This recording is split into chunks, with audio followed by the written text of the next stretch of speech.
அஸ்ஸலாமு அலைக்கும் ஃப்ரெண்ட்ஸ். இன்னைக்கு பெனாசிர் சையத் குக்கிங்ல நம்ம என்ன பார்க்க போறோம்னா பச்சை பட்டாணி வடை. நல்ல டேஸ்டா மொறுமொறுன்னு எப்படி செய்யலாம் பார்க்கலாம். இந்த வடை நல்ல டேஸ்டா இருக்குங்க. பசங்களும் விரும்பி சாப்பிடுவாங்க. நல்ல ஹெல்த்தி கூட. நீங்க ஒரு வாட்டி ட்ரை பண்ணுங்க. இது ஈஸியான மெத்தட்ல நான் சொல்லி கொடுக்குறேன். வாங்க வீடியோக்குள்ள போலாம். பச்சை பட்டாணி வடைக்கு நான் பட்டாணி 6லேருந்து 7 மணி நேரம் வரைக்கும் ஊற வச்சிருக்கேன். பாருங்க நல்லா ஊறி இருக்கு.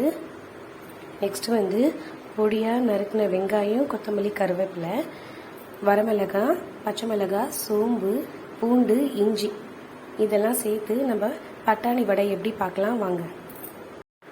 மிக்ஸி ஜாரில் பட்டாணியை சேர்த்து அதோட பச்சை மிளகாய், வரமிளகாய், பூண்டு, இஞ்சி எல்லாம் சேர்த்து குறைப்பாக அரைச்சிடுங்க. இதோட கொஞ்சம் சால்ட் ஆட் பண்ணி அரைச்சிக்கோங்க.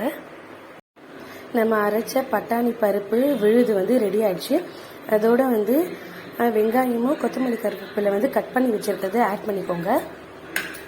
அதுக்கப்புறம் கொஞ்சம் சோம்பு ஆட் பண்ணிக்கோங்க. எவ்வளோ சால்ட் வேணுமோ அந்த அளவுக்கு ஆட் பண்ணி இந்த மிக்சரை நல்லா மிக்ஸ் பண்ணி வச்சுக்கோங்க. இந்த வடை 15 மினிட்ஸ் கழிச்சு சுடுங்கப்பா. அது வரைக்கும் கொஞ்சம் நேரம் இருக்கட்டும். மூடி போட்டு மூடி வைங்க. கடாயில் எண்ணெய் வச்சிடுங்க. நல்லா காஞ்சதும் வடை தட்டி ஒன்றா போடுங்க.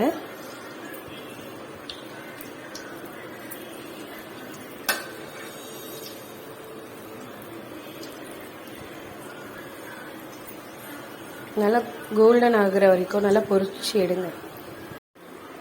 நம்ம பட்டாணி பருப்பு வடை ரெடி ஆயிடுச்சு. பாருங்க எவ்வளோ அழகா கிரீனா இருக்கு. ரொம்ப ஹெல்த்தியான சூப்பரா டேஸ்டான வடை. நல்லா கிறிஸ்பியா இருக்கும்.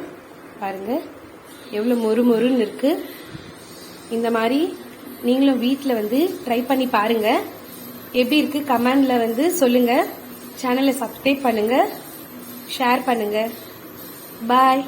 அஸ்ஸலாமு அலைக்கும்.